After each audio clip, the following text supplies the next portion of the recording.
Welcome to 21st Sports recap and reaction for the Cleveland Browns at the Pittsburgh Steelers in their Week 10 matchup played November 15th, 2015. We're going to go over the scores and the stats and give our breakdown and analysis. So starting off in the first quarter, Chris Boswell hit a 24-yard field goal with about 11 minutes to left in the first to make it 3-0 Pittsburgh.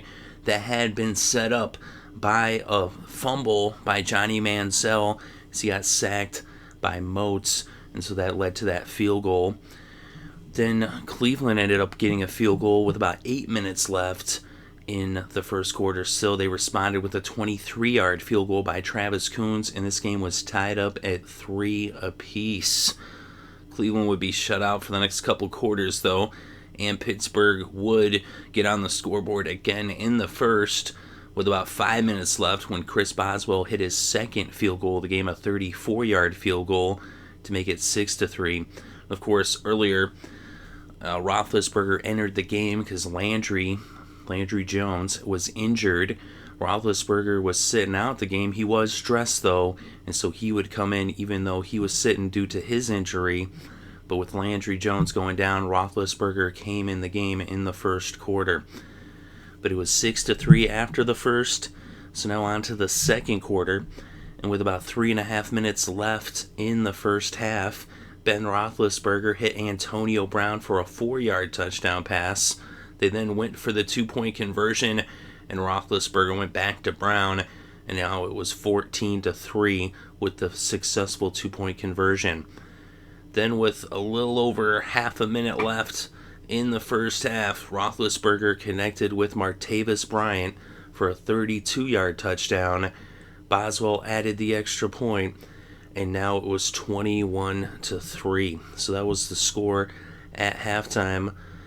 And then into the second half, with about 8.5 minutes left in the third, Boswell hit a 25-yard field goal to make it 24-3. We saw a couple of interceptions. We also saw, there was some fumbles in this game. As I said, Manziel had that fumble, and then we ended up seeing another fumble by Hawkins later on, and even there was one by Bryant. Of course, those two fumbles came in the first half, but here in the second half, after that field goal, we saw an interception. Manziel was intercepted, and it actually was in the fourth quarter when he was intercepted. The drive had started in the third quarter, but into the fourth quarter, early in the fourth, about a minute in, Manziel was intercepted by Mitchell, and then Roethlisberger ended up being intercepted by Poyer. So now the Browns would take over after that interception in the red zone, and 2 plays later, Johnny Manziel hit Gary Barnidge for a 7-yard touchdown pass, and now it was 24-9. So they ended up, Coons missed the extra point wide right. So now Pittsburgh got the ball back after the touchback, and they drove down to the field. They got it to midfield, and from their own 44, Roethlisberger aired it out. He hit Antonio Brown, and it was a 56-yard touchdown by Pittsburgh. And Boswell missed the extra point. It hit the right upright.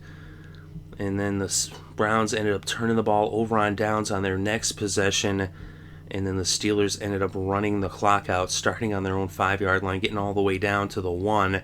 But then on the final play, Roethlisberger would take a knee. So it ended up being 30-9.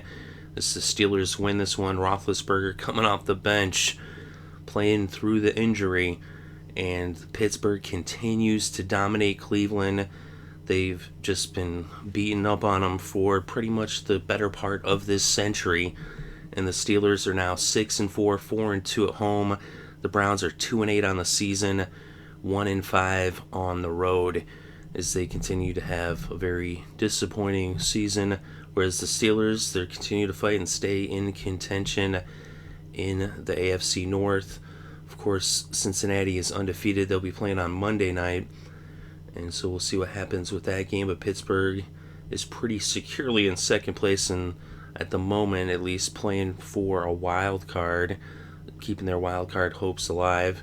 And you never know, there's plenty of football left to play, so They got to keep winning games if they want to stay in contention for the division that looks pretty securely in Cincinnati's hands. But if Pittsburgh keeps winning games, you never know what could happen. And Roethlisberger, 22 for 33 in this game, 379 yards passing, 3 touchdowns, and 1 interception. Landry Jones had been 3 for 4 before leaving the game. He had 23 yards. And D'Angelo Williams, 17 carries for 54 yards. He also had 1 reception for 15 yards, which gave him 69 total yards in the game. Martavis Bryant, 6 receptions, 178 yards, and a touchdown. Antonio Brown, 10 receptions, 139 yards, and 2 touchdowns. And for Cleveland, Johnny Manziel, 33 for 45, 373 passing yards, 1 touchdown, 1 interception. He was the Browns' leading rusher as well with 3 carries for 17 yards. And the leading receiver for Cleveland, Travis Benjamin, 7 receptions for 113 yards. Hartline had 6 receptions for 77 yards. Hawkins, 7 receptions for 69 yards.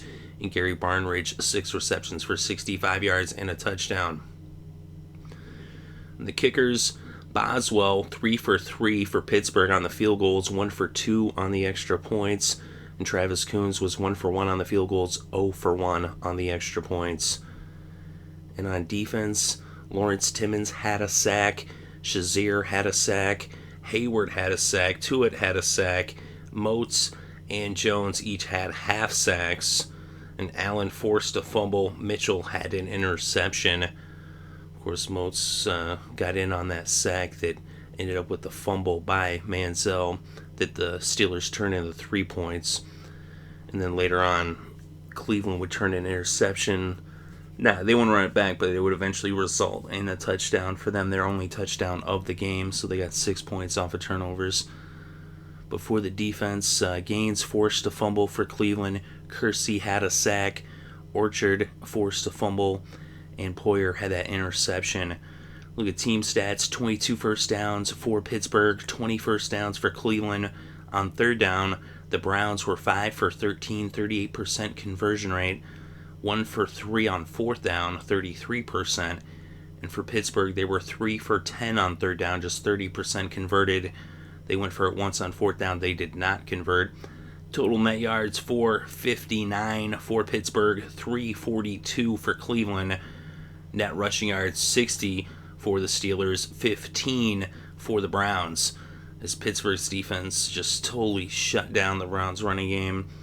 Look at yards through the air, netted 399 for the Steelers, as Roethlisberger was sacked just once, losing 3 yards. And for the Browns, they netted 327. Johnny Manziel was sacked 6 times, losing 45 yards. So they were keeping the pressure on Johnny Football. And the Browns were really shooting themselves in the foot in this game. They had 12 penalties for 188 penalty yards, as they had the high this week. That's one of the highest totals we've seen all year. And for the Steelers, they had 5 penalties for just 50 yards. And the Browns lost both of their fumbles. They fumbled twice. They lost them both. The Steelers fumbled 3 times, losing only 1 fumble, recovering 2. And in the red zone, both teams struggled in the red zone. The Steelers were just 1 of 6 in the red zone, just 16%. And the Browns just 1 of 4, just 25%. And the time of possession, 32 minutes, 43 seconds for Cleveland, 27 minutes, 17 seconds for Pittsburgh. So it wasn't a lot of running in this game. You thought maybe actually that D'Angelo Williams would have a better game on the ground, but ended up being all about Big Ben. Of course, Johnny Manziel matched him pretty closely for yards, but wasn't really able to get into the end zone, except for once they were set up in the red zone after that interception in the fourth quarter that led to the Cleveland Browns' only trip into the end zone in this game. Otherwise, the Steelers' defense did a really phenomenal job. Of course, that came in pretty much garbage time at that point.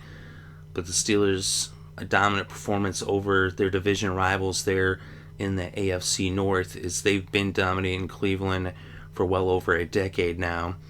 But let me know what you think in the comments section below. Definitely interested to read your thoughts and opinions. Thank you very much for listening. It is greatly appreciated. I hope you're having a good day and had a great weekend and enjoyed all the sports.